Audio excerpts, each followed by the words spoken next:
হাঁসফাঁস গরম দক্ষিণে পশ্চিমের জেলাগুলোয় লু পরিস্থিতি এরকম একটা জায়গায় উত্তর কিন্তু ভিজছে, ভালোই ভিজছে, বেশি বৃষ্টি হচ্ছে আর তাতে ফসলের ক্ষতি।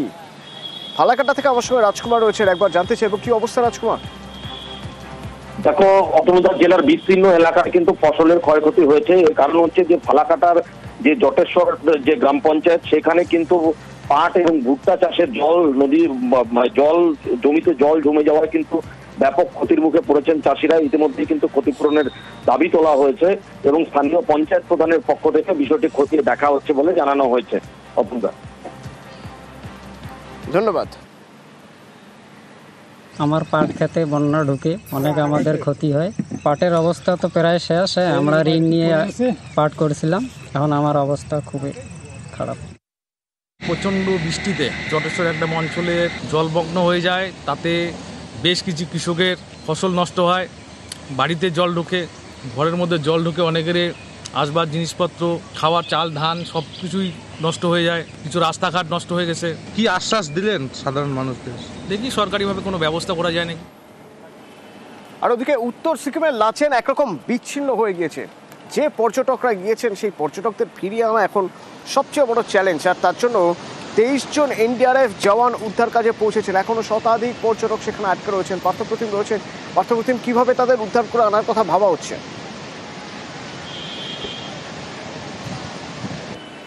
দেখো, আজ কিন্তু সকালবেলা প্রথম দফায় আমরা জানি, গতকাল যেরকমটা আমরা জানি দেখিয়েছিলাম যে নর্থ সিকিমের যে ছোতেন সেনাছড়ি, সেখানে ধস নামায় 3 জন সেনা জওয়ানের মৃত্যু হয়েছে, 6 জন নিখোঁজ ছিল এবং বেশ কয়েকজন কিন্তু আহত অবস্থা উদ্ধার করেছে। সেই সব জওয়ান এবং আটকে থাকা বেশ কিছু পর্যটক যারা ছোতেন সেনাছড়িতে ছিল, তাদেরকে কিন্তু সকালবেলা 34 জনকে নামিয়ে আনা হয়েছে হেলিকপ্টারে গ্যাংটকে। এবং তারপরও কিন্তু এখন এই মুহূর্তে যেটা খবর যে এই ছোতেন সেনাছড়িতে এখনও 40 জনের মতো পর্যটক আটকে রয়েছে। লাচেনও কিন্তু প্রায় শতাধিক পর্যটক আটকে রয়েছে। তাদেরকে ঘুর পথে কিছুটা পথ তাদেরকে হাঁটিয়ে আনা হবে এবং তারপর সেখান থেকে এয়ারলিফট করে নিয়ে আসা হবে প্যাকিয়ং বিমানবন্দর গ্যাংটকে। আজ সেই চেষ্টা কার্যত অসম্ভব, কেননা আকাশ আবারও মেঘলা হয়েছে, বৃষ্টির আবারও পূর্বাভাস রয়েছে। স্বাভাবিকভাবে গোটা পরিস্থিতি, কেন তুমি যে কথাটা বলছিলে, লাচেন কিন্তু কার্যত বিচ্ছিন্ন নর্থ সিকিমের অন্য অংশ থেকে, চারপাশে ধসে জেরবার, সব রাস্তায় বন্ধ লাচেন থেকে বেরোবার। স্বাভাবিকভাবে সেই চ্যালেঞ্জ কীভাবে রীতিমতো ফুসছে। আমি যদি উত্তরবঙ্গের ছবি একের পর এক দেখতে থাকি, তিস্তা রীতিমতো ফুসছে। সেই ভয়াল রূপ তিস্তার আবার দেখা যাচ্ছে। আর সেই ভয়াল রূপ উপেক্ষা করে জীবনের বাজি ধরে জীবিকা অর্জনের চেষ্টা করছেন একদল মানুষ। জলপাইগুড়িতে রেল সেতু থেকে দড়ি বেয়ে নেমে তিস্তায় ভেসে আসা কাঠ নিয়ে যেতে চাইছেন তারা, কারণ ওই কাঠ বেচে ভালো পয়সা মিলবে। রেল জরিমানা করছে, কিন্তু ঠেকাতে পারছে কই?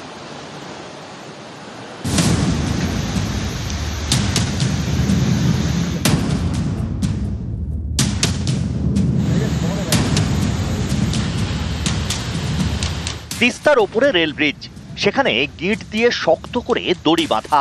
এই দড়ি বেয়ে একের পর এক যুবক নামছেন তিস্তায়। তিস্তায় নেমে একটার পর একটা কাঠ তুলছেন, তারপর সেগুলো মাথায় করে রেল ব্রিজ দিয়ে নিয়ে যাচ্ছেন। ফুসছে তিস্তা। জলপাইগুড়িতে তিস্তা পারে সতর্কতা জারি করেছে সেচ দপ্তর। এরই মধ্যে জলপাইগুড়ি সদরের দোমোহনের কাছে এই ছবি। তিস্তায় ভেসে আসছে কাঠ, সেই কাঠ সংগ্রহ করতে উত্তাল তিস্তায় নামছেন স্থানীয়রা প্রাণের ঝুঁকি নিয়ে।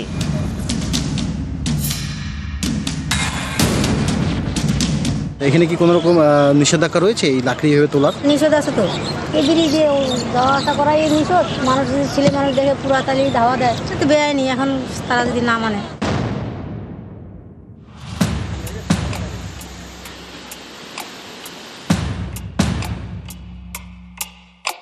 সিকিমে এক নাগাড়ে বৃষ্টি, তার জেরে ধস। এতে আশপাশের জঙ্গলের বিভিন্ন গাছ ভাঙছে, কাঠ ভেসে আসছে তিস্তায়, নামছে সমতলে। এর মধ্যে রয়েছে শাল সেগুনের মতো দামি দামি কাঠ। তিস্তা থেকে সেই কাঠ তুলে বিক্রি করা হচ্ছে বাজারে। এর জন্য জীবন বাজি। কেউ কেউ আছে যে এই কাঠ বিক্রি করেও সংসার চলে অনেকেরই, বা জ্বালানি হিসেবে ব্যবহার করে বাড়িতে। কিন্তু এটা করা তো ঠিক নয়, কেননা প্রচুর বিপদের ঝুঁকি রয়েছে এর মধ্যে, যখন তখন একটা দুর্ঘটনা ঘটে যেতে পারে। জলপাইগুড়ি সদরের রেল ব্রিজ, এখান দিয়ে নিউ জলপাইগুড়ি স্টেশন থেকে আসামে একাধিক এক্সপ্রেস ট্রেন যায়। এই রেল ব্রিজেই দড়ি বেঁধে প্রাণ হাতে করে নদী থেকে কাঠ তোলা হচ্ছে।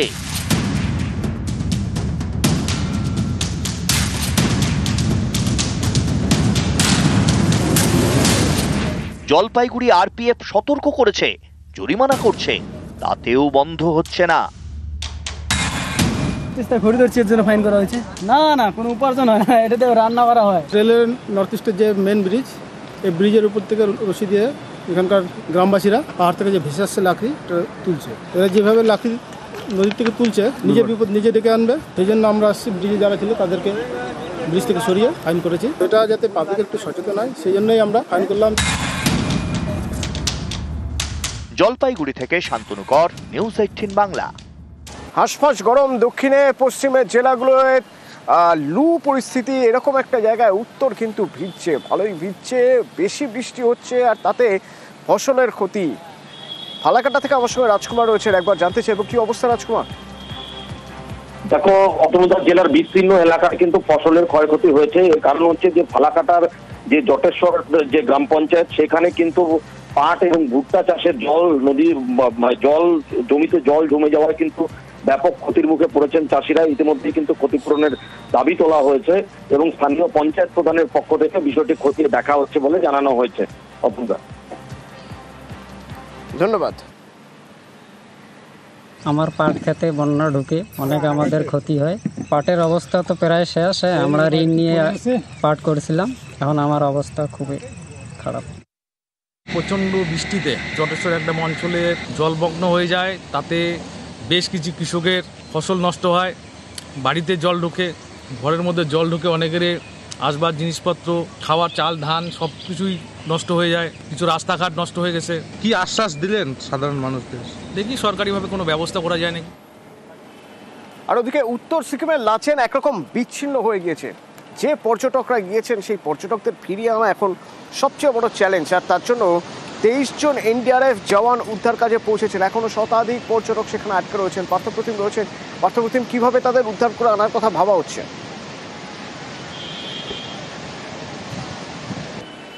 দেখো, আজ কিন্তু সকালবেলা প্রথম দফায় আমরা জানি, গতকাল যেরকমটা আমরা জানি দেখিয়েছিলাম যে নর্থ সিকিমের যে ছোতেন সেনাছড়ি, সেখানে ধস নামায় 3 জন সেনা জওয়ানের মৃত্যু হয়েছে, 6 জন নিখোঁজ ছিল এবং বেশ কয়েকজন কিন্তু আহত অবস্থা উদ্ধার করেছে।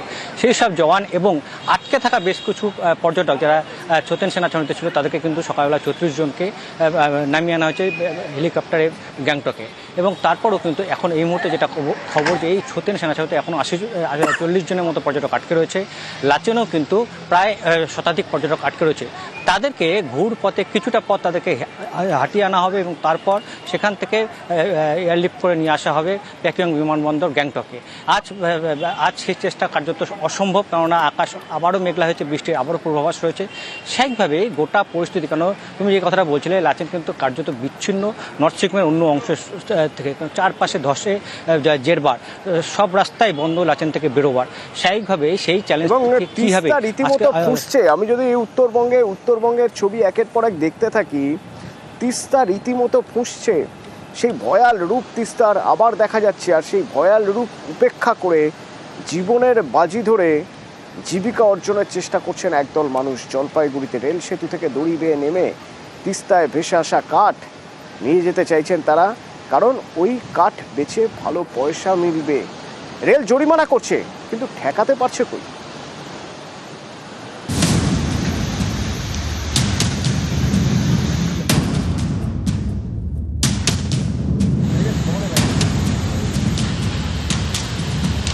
তিস্তার ওপরে রেল ব্রিজ, সেখানে গিঁট দিয়ে শক্ত করে দড়ি বাঁধা। এই দড়ি বেয়ে একের পর এক যুবক নামছেন তিস্তায়। তিস্তায় নেমে একটার পর একটা কাঠ তুলছেন, তারপর সেগুলো মাথায় করে রেল ব্রিজ দিয়ে নিয়ে যাচ্ছেন। ফুসছে তিস্তা। জলপাইগুড়িতে তিস্তা পাড়ে সতর্কতা জারি করেছে সেচ দপ্তর। এরই মধ্যে জলপাইগুড়ি সদরের দোমোহনের কাছে এই ছবি। তিস্তায় ভেসে আসছে কাঠ, সেই কাঠ সংগ্রহ করতে উত্তাল তিস্তায় নামছেন স্থানীয়রা প্রাণের ঝুঁকি নিয়ে।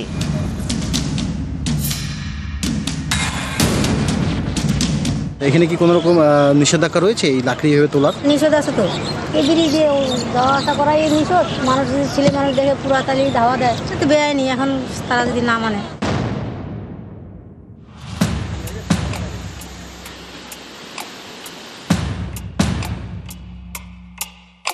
সিকিমে এক নাগাড়ে বৃষ্টি, তার জেরে ধস। এতে আশপাশের জঙ্গলের বিভিন্ন গাছ ভাঙছে, কাঠ ভেসে আসছে তিস্তায়, নামছে সমতলে। এর মধ্যে রয়েছে শাল সেগুনের মতো দামি দামি কাঠ। তিস্তা থেকে সেই কাঠ তুলে বিক্রি করা হচ্ছে বাজারে, এর জন্য জীবন বাজি। কেউ কেউ আছে যে এই কাঠ বিক্রি করেও সংসার চলে অনেকেরই, বা জ্বালানি হিসেবে ব্যবহার করে বাড়িতে। কিন্তু এটা করা তো ঠিক নয়, কেননা প্রচুর বিপদের ঝুঁকি রয়েছে এর মধ্যে। যখন তখন একটা দুর্ঘটনা ঘটে যেতে পারে। জলপাইগুড়ি সদরের রেল ব্রিজ, এখান দিয়ে নিউ জলপাইগুড়ি স্টেশন থেকে আসামে একাধিক এক্সপ্রেস ট্রেন যায়। এই রেল ব্রিজেই দড়ি বেঁধে প্রাণ হাতে করে নদী থেকে কাঠ তোলা হচ্ছে।